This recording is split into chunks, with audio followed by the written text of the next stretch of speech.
이번 시간엔 30세기 미래의 외전사들이 안 나왔던 이유를 한번 알아보고자 합니다.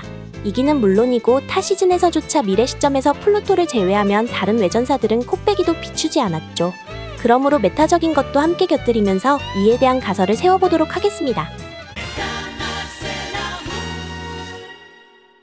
들어가기 전에 원작자인 타케우치 나오코는 구엔이 3기 극장판 메모리얼 앨범의 한 인터뷰에서 이런 말을 했습니다. 미래 세계에서 루나와 아르테미스에겐 스라의 다이아나라는 아이가 있습니다. 세일러문 세계의 미래는 변하지 않고 확정되어 있을까요? 저는 굉장히 변덕스럽기 때문에 생각이 자주 바뀝니다. 그러므로 세일러문 세계의 미래는 변할지도 모르겠네요. 이처럼 세일러문 세계의 미래는 원작자에 의해 가변적이라고 직접 공언된 셈이죠. 마침 5기에서 일어났던 타임 패러독스 현상도 이의 일환으로 비춰지죠. 반대로 현대에 아직 안 터진 일은 30세기에도 갱신되지 않는다고 보면 됩니다. 앞에 전제를 깔고 이어나가자면 외전사들이 나타나지 않았던 이유는 두 가지로 추려볼 수 있죠. 우선 첫 번째론 이기 시점에서 여전히 각성하지 않아서입니다. 블랙문이 현대로 넘어왔을 때 단순히 우라누스와 넵튠은 아직 전사로서 눈뜨지 못했을지도 모른단 거죠. 특히 구엔이 이기 프롤로그 파트에 등장했던 에일과 애는 엄연히 태양계 외부로부터 온 적인데도 불구하고 저 둘이 출동하지 않았던 점에서 더욱 신빙성이 있습니다. 이런 연유에서라면 우라누스랑 넵튠은 당연히 이기에서 드러난 미래세계에서까지도 모습을 보일 수가 없죠. 설령 각성했더라도 사명의 완수로 인해 내전사들과 달리 크리스탈 팰리스에 부재했을 가능성이 큽니다. 저 둘의 역할도 플루토처럼 어디까지나 배치된 영역에서 태양계 외부로부터 침략해오는 적을 저지하는 것이고, 이러한 설정은 원작과 구엔이에 전부 적용됩니다. 이 때문에 원작에서는 과거 실버 밀레니엄 시절엔 퀸 메탈리아의 침공으로 달이 멸망했음에도 꼼짝 않고 자리를 지켰다 하죠. 그리고 블랙문 일족의 케이스 역시 엄연히 태양계 내부에서 발생했던 일이므로 우라누스랑 넵튠이 움직이지 않아도 이상할 건 없죠. 더 나아가 구엔이 3기 후일담에서 우라누스와 넵튠은 주인공 일행에게 작별선언을 했기에 30세기에서조차 존재할지언정 지구를 떠나 각자의 수호성을 지키고 있을 수도 있겠습니다. 세턴 같은 경우엔 각성 직후에 파멸의 힘을 해방하고 난 뒤 죽어서 재환생한지라 3기 기준으로도 미래세계에선 토성의 전사자리는 공석으로 남겠죠.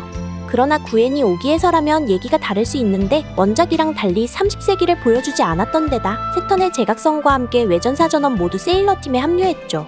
그런 거로 이때 기점 삼아 어쩌면 나머지 외전사들도 크리스탈 도쿄에서 한 자리씩 꿰차고 있을 여지가 충분히 생깁니다. 잠깐 탈선하자면 이와 비슷하게 구엔이 한정 미회 쑥떡밥 중 하나인 콜드슬립 또한 2기에서의 싸움이 종결되고 나서 역사가 개편되어 다른 사건으로 대체되었을지도 모르죠. 더불어 블랙문 사변도 치비우사가 현대에 넘어온 것과 함께 해당 시간대에서 해결된 이상 나중에 30세기를 맞이하더라도 또다시 발발하진 않을 거로 예상되죠. 그뿐만 아니라 데스팬텀전이 끝남과 동시에 미래가 업데이트되어서 원작 2기 마지막에선 네오킨 세레니티의 요술봉이 스파이럴 하트문로드로 업그레이드된 것일지도 모릅니다. 이로 인해 치비우사도 네오킨 세레니티로부터 성배와 슈퍼세일러문에 대한 정보를 새로이 얻을 수 있었던 게 아닌가 싶죠. 다시 돌아와 구엔이랑 달리 원작 같은 경우엔 5기에서 치비우사 시점으로 미래의 모습을 잠깐이나마 확인 가능합니다. 그런데 30세기의 플루토는 분명 죽어서 없어야 할 텐데 멀쩡히 살아있죠. 게다가 현대와 이어져 있다면 틀림없이 이터널 폼이어야 하지만 내전사들과 플루토의 전사복은 전부 슈퍼에 머물러 있습니다. 일단 가설을 내놓기 전에 세일러문 연재 당시 담당 편집자였던 오사노 후미오의 인터뷰를 통해 한 가지 사실을 알 수 있습니다. 5부에서 끝나는 건 처음부터 계획에 있었나요? 확실히 정해지진 않았습니다. 3부쯤에서 선생님도 다 그림감이 있었다 하시고, 치비우사의 인기도 굉장히 있어서 어쩌면 그 다음에 우사기짱을 은퇴시킨 뒤 치비우사로 세대교체되어 이야기가 계속될 가능성이 있었을지도 모릅니다. 이처럼 3기에서 문의 이야기를 종결시키고 치비문으로 세대교체가 이루어질 뻔했다 하죠. 이러한 사실을 바탕으로 원작의 미래는 짐작컨대 3기에서 분기된 평행세계라고 슬쩍 예상해봅니다. 즉 해당 세계선은 데스버스터즈와의 싸움까지만 갱신되고 그 이후론 전혀 진행이 안 된 거죠. 먼저 상술한 내전사들과 플루토의 코스튬이 그 증거입니다. 세턴을 제외한 내외전사들은 3기 막바지에서 슈퍼모드로 파워업했으며 그 후론 평화가 지속되어 30세기까지 쭉 유지하고 있었다면 앞뒤가 맞습니다. 그뿐만 아니라 플루토 역시 현대에 환생했으므로 그러한 점이 반영되어 바뀐 미래에까지 적용된 거라고 보면 됩니다. 다만 그렇게 된다면 우라누스와 넵튠, 더불어 세턴은 왜 나타나지 않았던 걸까라고 자연스레 의문이 들 것입니다. 이에 대한 해답으로 기존 세계로부터 갈라지게 된 결정적인 이유가 아마 세턴의 죽음과 크게 연관되어 있으리라 생각해볼 수 있습니다. 외부 태양계 3전사는 세턴의 재각성과 동시에 그녀를 통해 새로운 사명을 알게 되고 프린세스에게로 돌아가 평생 함께할 걸 맹세하죠. 그러나 만약에 모종의 이유로 세턴이 파멸의 힘을 쓴 뒤 재환생에 실패한다면 그 셋은 본래 임무로부터 못 벗어나겠죠. 심지어 5기 기준 30세기 시점에서의 플루토 또한 이전처럼 시공의 문을 지키고 있었습니다. 그러므로 그 시간선에서 세턴은 아직 미전생 내지 미각성 상태이며 우라누스와 넵튠은 자기네들의 관할로부터 한 발짝도 못 떠나는지라 모두 크리스탈 팰리스엔 없죠. 그렇다고 해당 평행세계가 본편이랑 완전히 동떨어진 건 아닌 거로 보이는데 우선 현대의 전사들이 세일러 크리스탈을 강탈당하니 미래의 전사들도 쓰러졌죠. 무엇보다도 구애니처럼 턱시도 가면에 신변에 문제가 생기니까 치비문은 타임 패러독스로 인한 소멸까지 당했습니다.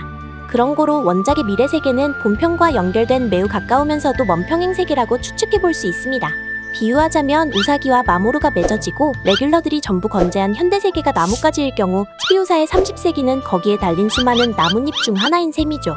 더구나 가지치기 당하면 이에 매달린 나뭇잎마저 같이 떨어지는 것처럼 아무리 본편이랑 미묘하게 다른 미래의 평행세계라 할지라도 이어지난 서로 영향을 상당히 받겠죠.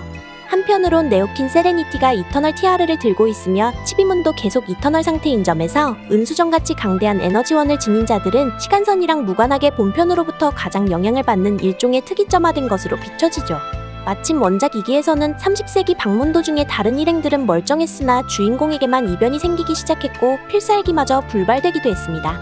아니면 원작과 구애니의 요소가 모두 합쳐진 세계선일 여지도 없진 않겠죠.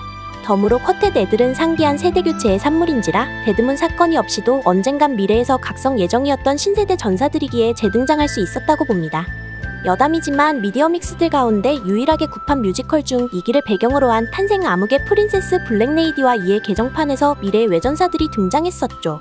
이걸 토대로 하여 메타적인 측면에서 스토리 진행 상황에 따라 변경된 설정이 30세기에까지 반영된다고 볼 수 있겠습니다. 이렇게 해서 30세기의 외전사들이 안 나왔던 이유를 한번 풀어보았습니다. 혹여 다른 의견이 있으시다면 댓글로 남겨주시길 바랍니다. 영상이 유익하셨다면 구독과 좋아요 한 번씩 부탁드립니다.